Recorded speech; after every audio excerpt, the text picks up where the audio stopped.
Hello guys, चलो वापस आते हैं जल्दी से।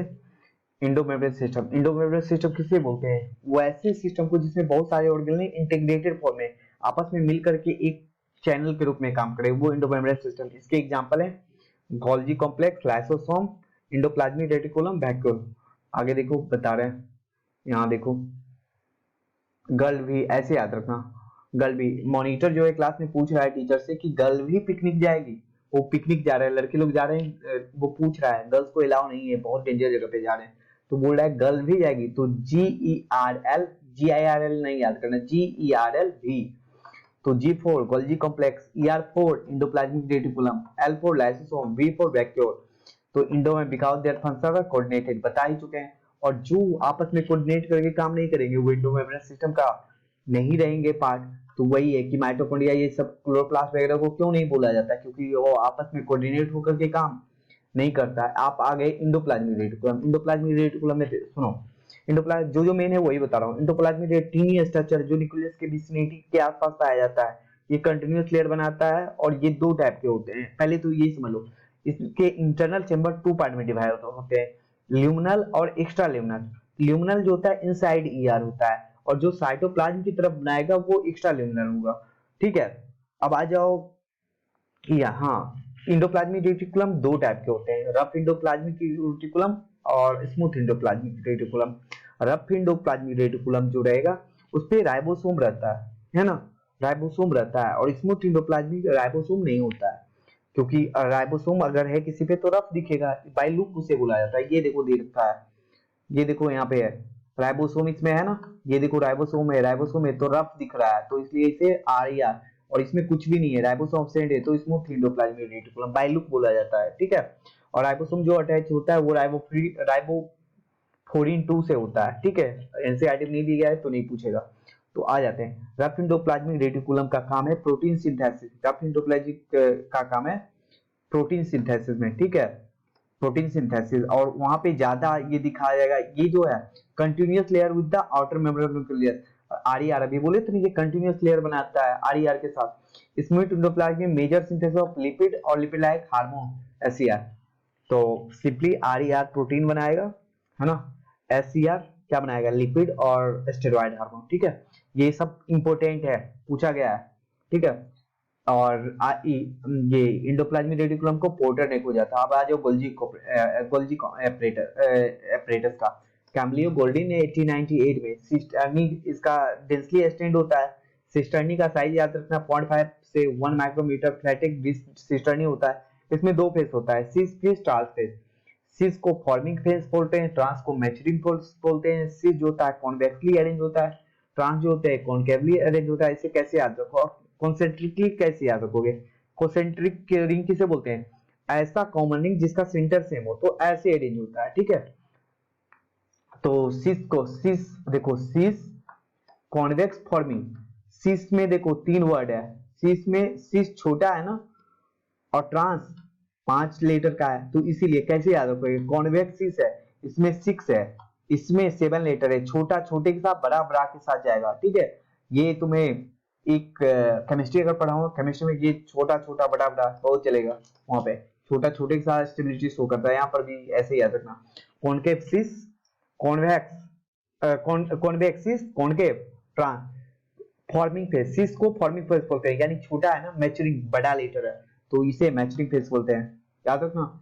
और ये सिस और ट्रांस जो होता है बाहर से इंटीग्रेटेड होता है, लेकिन जो है अंदर दोनों डिफरेंट स्ट्रक्चर है। तो आगे देखो लिख रखा होगा कि cis and trans face organelle are entirely different होता है बट इंटरकनेक्टेड। ठीक है, अब गोल्जी एपरेटस जो होता है ये काम क्या करता है? ये काम करता है प्रोटीन सिंथेसिस का, विद इन अ सेल भी ट्रांसफर करता है, बाहर भी सेल के ट्रांसफर करता है, साइटोप्लाज्म के।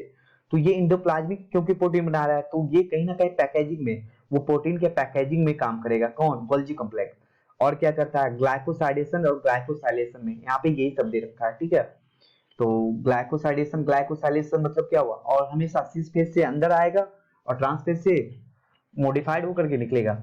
और ग्लाइकोसाइडेशन, ग्लाइको मतलब होता है हमेशा, जहां पर भी ग्लाइको आ गया वहां पे कहीं ना कहीं carbohydrate, glycoprotein. Glyco means carbohydrate, protein means ये कार्बोहाइड्रेट प्रोटीन है, और ये लिपिड और ग्लाइकोलिपिड, कार्बोहाइड्रेट और फैट है, ग्लाइकोलिपिड और कार्बोहाइड्रेट, ग्लाइकोलिपिड और ग्लाइकोप्रोटीन और ग्लाइकोलिपिड का फॉर्मेशन करता है गोल्जी कॉम्प्लेक्स, ठीक है। तो समझ गया ग्लाइकोलिपिड और ये क्या होता है ग्लाइकोप्रोटीन। चलो लाइसोसोम आते हैं। लाइसोसोम में कुछ नहीं है, लाइसोसोम जो होता है इसमें बस ये याद रखना, जितना भी पढ़ रहे हैं इंडोमेम्ब्रेन में सब सिंगल मेम्ब्रेन है, सब सिंगल मेम्ब्रेन है, ठीक है। इंडोप्लाज्मिक रेटिकुलम भी सिंगल मेम्ब्रेन था, गोल्जी कॉम्प्लेक्स में सिंगल, लाइसोसोम भी सिंगल मेम्ब्रेन होगा, वैक्यूल भी सिंगल मेम्ब्रेन होगा। तो lysosome single membrane bond structure होता है, ये पैकेजिंग और वेसाइकल टूट टूट करके बनता है, किससे, गोल्जी कॉम्प्लेक्स है। और क्या इसमें ये, हाँ मेन, ये बहुत बार पूछा गया है, किस टाइप के एंजाइम, इसे सुसाइडल बैग बोलते हैं, हाइड्रोलाइटिक एंजाइम पे पाया जाता है। और हाइड्रोलाइटिक एंजाइम कौन है, लाइपेज है, प्रोटीएज है, और फिर ये एक्टिव किस पे रहता है, एसिडिक पीएच पे, बहुत बार पूछा गया, बहुत बार पूछा गया, हाइड्रोलाइटिक सुसाइडल बैग बोलते हैं। अब आ जाओ वैक्यूल पे। वैक्यूल में क्या पूछा गया कि वैक्यूल में जो है मेम्ब्रेन बाउंड ऑर्गेनेल है, और उसका मेम्ब्रेन का क्या बोलते हैं, टोनोप्लास्ट बोलते हैं। Vacuole bound single called tonoplast. Water shape excretive product other material not useful, जो भी यूजफुल सेल के लिए नहीं रहेगा वैक्यूल में रहेगा। और ये भी पूछा गया है 90% of volume of the cell vacuole का होता है, ये स्टेटमेंट प्रोग्राम दे गया था। टोनोप्लास्ट जो होता है ट्रांसपोर्ट मेम्ब्रेन आर प्रोडक्ट, ये एक्टिवली करता है क्योंकि कंसंट्रेशन ज्यादा है, तो अगेंस्ट द कंसंट्रेशन ग्रेडियंट करता है वैक्यूल में, significantly higher in vacuole other than the cytoplasm.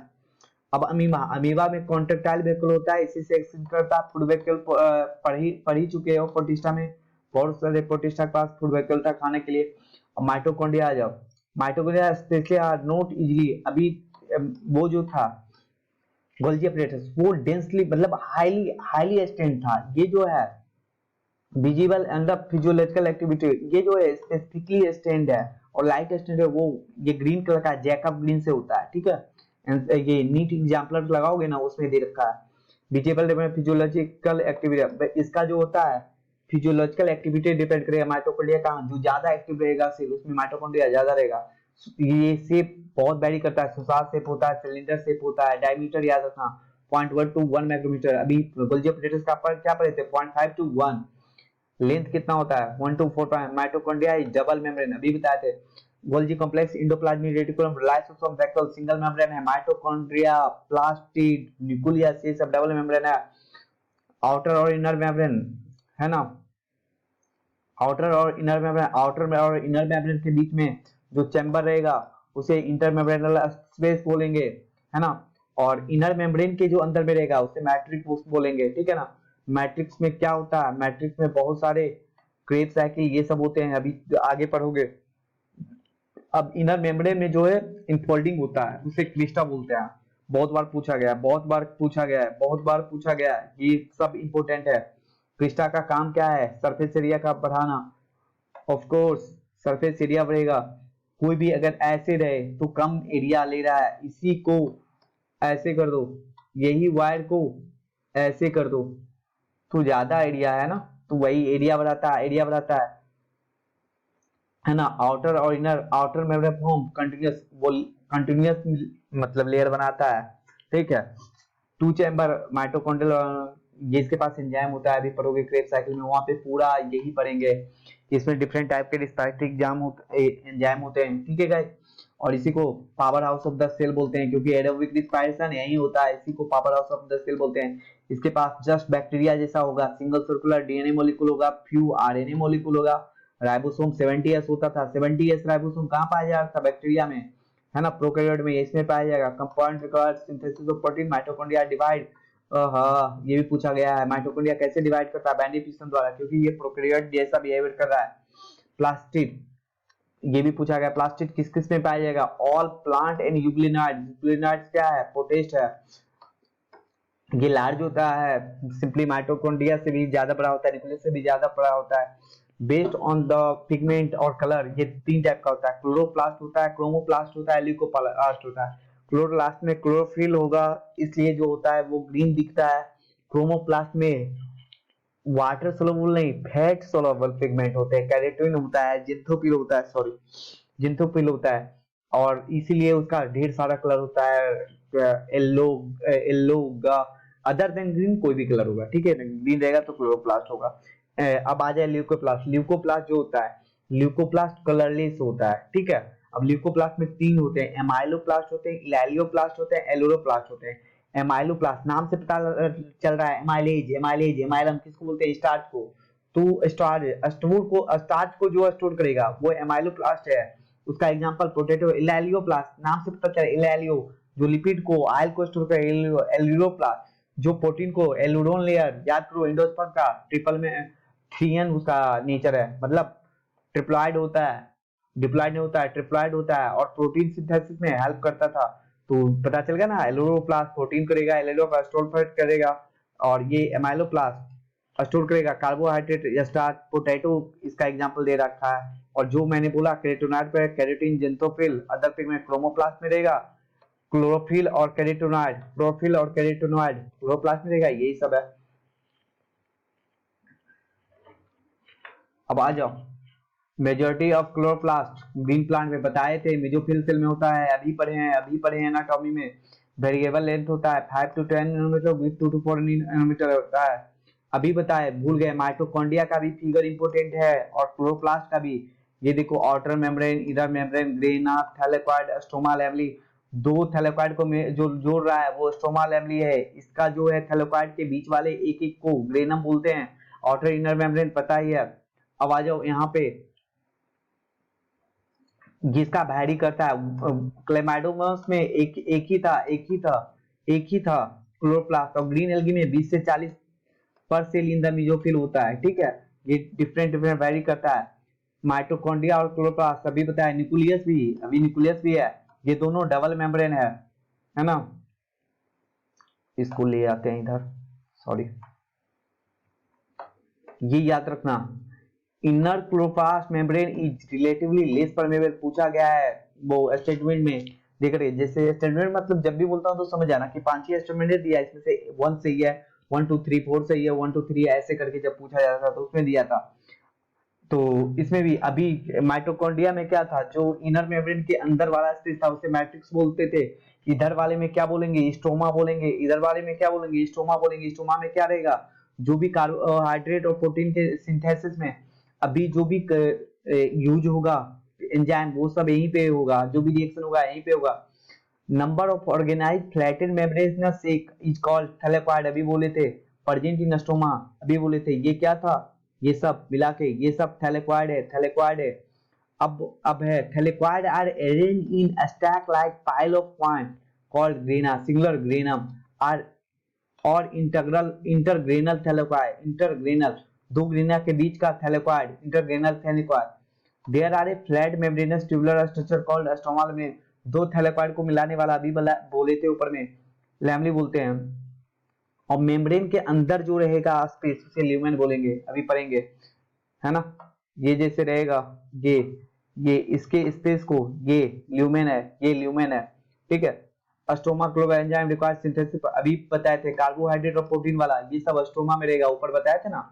ये भी देखो, content double standard DNA circular molecule, ये भी जस्ट माइटोकॉन्ड्रिया और प्रोकैरियोट जैसा रहेगा। क्लोरोफिल पिगमेंट आर द, इसका क्रोमोसोम वैसा रहेगा, ऐसा नहीं कि सब कुछ रहेगा। Double standard circular DNA, non histone होता है इसलिए ये सर्कुलर होता है, ठीक है। Chlorophyll pigment are present in thylakoid, chlorophyll present in thylakoid में होता है क्लोरोफिल पिगमेंट, ये याद रखना, नीट पूछ चुका था, नीट पूछा हुआ है ये। और ये भी पूछा गया, ribosome of chloroplast are smaller than the cytoplasmic, क्योंकि साइटोप्लाज्मिक 80s है और क्लोरोप्लास्ट माइटोकॉन्ड्रिया का 70s है, ठीक है। अब आ जाओ ribosome. Ribosome control structure first time कौन, जॉर्ज पैलेट 1953 में, याद करो इलेक्ट्रॉन माइक्रोस्कोप का कब हुआ था कोई, 1950 में। तो 1953 में इलेक्ट्रॉन माइक्रोस्कोप के बाद हुआ। ये कंपोज क्या चीज होता है, आरएनए और प्रोटीन से, note surrounded by any membrane, 1000 बार पूछा जा चुका है ये नोट मेम्ब्रेन वाला। और किस किस से होता है, आरएनए प्लस प्रोटीन। राइबोसोम किस किस से मिलकर के बना होता है, आरएनए से और प्लस प्रोटीन से। Eukaryotic ribosome 80s wide prokaryotic, बहुत बार बोल चुके हैं, ये बहुत पूछा गया है और अभी एक बार पूछा गया है, पूछा जा सकता है। S stand for sedimentation coefficient, note for Svedberg unit. और ये जो है डायरेक्टली नहीं, indirectly it's measure density and size, density and 470 80s composed of two subunit, unit याद है लार्जर सब यूनिट 80s का 60s प्लस 40